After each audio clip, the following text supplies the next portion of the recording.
संग्रहालय के गलियारों से केंद्रीय अभिलेखागार द्वारा निर्मित कार्यक्रम एक कहानी में सुनिए श्री लक्ष्मण प्रसाद मिश्र द्वारा रचित कहानी धार के इधर उधर। बहनों और भाइयों, मेरे देशवासी बहनों और भाइयों, साथी नागरिकों, बहनों और भाइयों, बहनों भाइयों और मेरे देश के प्यारे बच्चों, संग्रहालय के गलियारों से एक कहानी।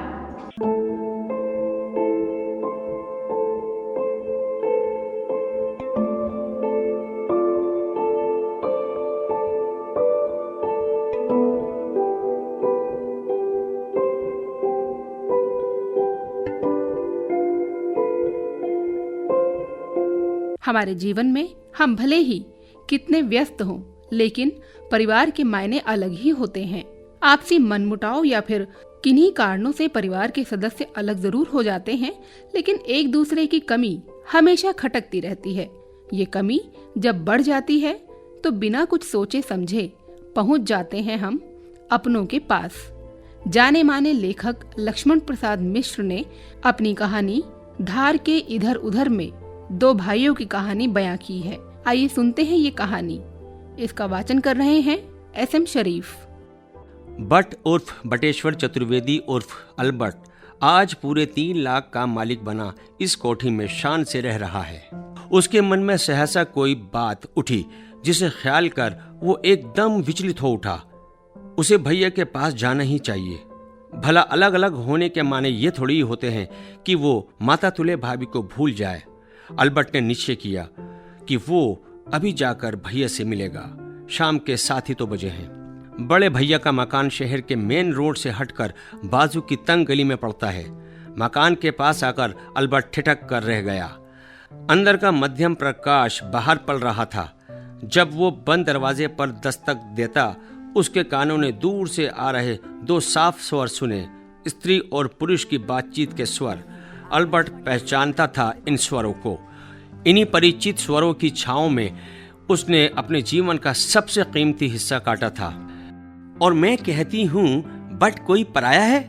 आखिर जब वो लखपति नहीं था तब हम ही ने तो उसे छा दी। आज तुम्हारी तबीयत खराब है, क्या उससे हम सिविल सर्जन को बुलवाने की बात भी नहीं कर सकते? नहीं, पुरुष ने कहा। अल्बर्ट अपने भैया के स्वर को पहचानने में गलती नहीं कर सकता था। मुझे यह सब ठीक नहीं लगता। बट जब तक साथ था तब तक उसके हमारे बीच कोई तुराव नहीं था। आज वो अलग है। हम क्यों रुपयों के लिए उसका समय कुछ समय मुंह ताके? यह सुनकर अल्बर्ट उद्विग्न हो उठा। दरवाजे पर दस्तक देने के लिए जो उसने हाथ मारा, दूसरे ही क्षण द्वार खुल गया। देखा, सामने भाभी द्वार खोले खड़ी हैं और उसके आगमन से आश्चर्यचकित हैं। अचकचा कर पूछने लगी, अरे देवर जी, इस वक्त? अल्बर्ट मुस्कुरा रहा था। घर आने में भाभी वक्त बेवक्त कैसा, उसने कहा। सो तो है ही, वे बोल उठी। अल्बर्ट के बेफिक्री से बोले गए वाक्य ने मानो उन्हें फिर कुंठित कर दिया। दरवाजे से परे हटकर बोली, चलो ना भीतर। चुपचाप वो भाभी के पीछे हो लिया। सामने का बरामदा पार करके भीतर कमरे में दाखिल होते होते उसने देख लिया, भैया पलंग पर 2 तकियों के सहारे पीठ दिए अथ लेटे से हैं। चेहरा उनका उतरा उतरा सा दिख रहा था। ये आपने क्या कर लिया? अल्बर्ट ने झुककर भाई के चरण छुए और समीप ही खाट पर बैठते हुए कहा, मुझे कोई खबर तक नहीं? आखिर मैं कहीं 150 मील दूर मरने नहीं चला गया था। पागल, बड़े भैया मुस्कुराए। भाभी पलंग के पास जमीन पर बैठी पान लगाने में व्यस्त थी। बोली, अरे भैया, मुसीबतों का तो जैसे घर में तांता लग गया है। 3 दिन से इन्हें बहुत तेज बुखार है। मेरी भला कौन सुनता है? पड़ोस के वेद जी सुबह शाम आकर देख जाते हैं, दवा भी उन्हीं की चल रही है। अल्बर्ट चौंक गया, बोला, वेद जी क्यों? मैं तुम लोगों की एक ना मानूंगा। घर में सिविल सर्जन आएगा, भैया को अपना इलाज ठीक से कराना होगा। कहते कहते वो उठने लगा। ना बट ना, तेरी भाभी पागल है, ये सब व्यर्थ की बात है। वैद्य जी की दवाई चलने दो, आखिर दवाई के कारगर होने में वक्त भी तो लगेगा। अल्बर्ट कुंठित हो गया। उसने भाभी को देखा, जिसका चेहरा अभी अभी चमकने के बाद फिर मुरझा गया था। क्षण भर के लिए उसे ढूंढे से शब्द भी ना मिलते जान पड़े। फिर संयत होकर बोला, भैया ये आप क्या कहते हैं? आज लॉटरी मिलने से मैं 3 लाख का मालिक बन बैठा, सो आपने मुझे घर से ही हटा दिया। आखिर वो कौन सी वजह थी जिसने आपको अपने छोटे भाई से अलग रहने पर विवश कर दिया? जरा मैं भी तो सुनूं।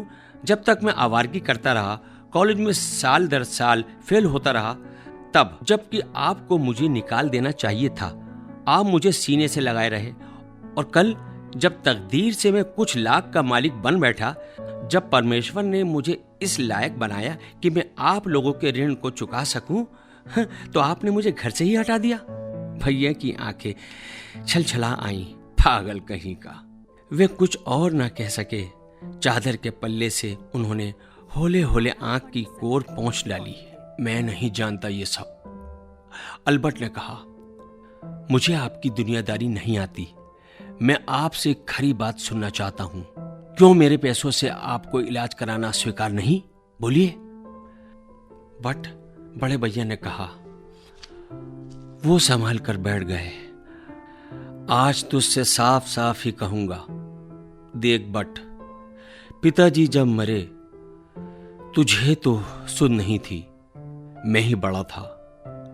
मैंने तेरा लालन पालन करते वक्त अपने आप को पिताजी की जगह पर देखा है। जब तक तू असहाय था, निबोध था, तब तक मैंने बिना कोई ख्याल किए तुझे आश्रय में रखा। आज तू ईश्वर की कृपा से सियाना है, एक लंबी चौड़ी रकम का मालिक है। हम लोग प्रतिदान की आशा से अपने बच्चों को नहीं पालते। मैं तेरी एक पाई नहीं छूंगा, तेरे देने की बात ही नहीं आती। आज से ही तू लेन देन की बात ना करना। अल्बर्ट को लगा जैसे उसकी चेतना कुंठित हो गई है। हतप्रभ होकर उसने भैया के चरण छुए और पान देने को बढ़े। भाभी के हाथ को परे धकेल वो बाहर निकल आया। इस घटना को 3 बरस बीत चुके। स्वयं अल्बर्ट लगभग भूल ही गया कि कभी वो अपने भैया से अलग हुआ था। उसका ब्याह भी हो चुका, विवाह किया यद्यपि बड़े भैया और भाभी ने, किंतु उसकी जिद थी कि लड़की चाहे वे पसंद करें, विवाह उसी की कोठी पर होगा, उसके अपने खर्चे से। विवाह के 3रे दिन जब भाभी ने अपने घर जाने की ऊपरी तौर से विदा मांगी, तो अल्बर्ट ने जरा भी ऐतराज नहीं किया। सहर्ष वो उन्हें भैया समेत मोटर से घर छोड़ आया। फिर अल्बर्ट ने एक प्रिंटिंग प्रेस, एक दवाई की दुकान और 2 आटे की चक्कियां खुलवा ली। अब वो दुनियादार बन गया था। सब तरफ से उसके लिए तृप्ति थी, सुख था, संतोष था। लेकिन जब भी वो महसूस करता था जैसे मन का कोई एक कोना कचोटता रहता है, वो समझता है, उदास भी हो जाता है। पत्नी रमा पूछती है तो हंसकर टाल जाता है। एक दिन बरसाती शाम को अल्बर्ट दुकान से लौटा तो जूते उतारते उतारते उसे विचित्र समाचार मिला। रमा ने बताया, बड़े भैया उसकी गैर हाजिरी में आज 2 बार आए थे। बड़े भैया लौट गए? उसे अचरज हुआ। अवश्य ही कुछ असाधारण घटना घटी होगी, वरना भाभी आ जाती।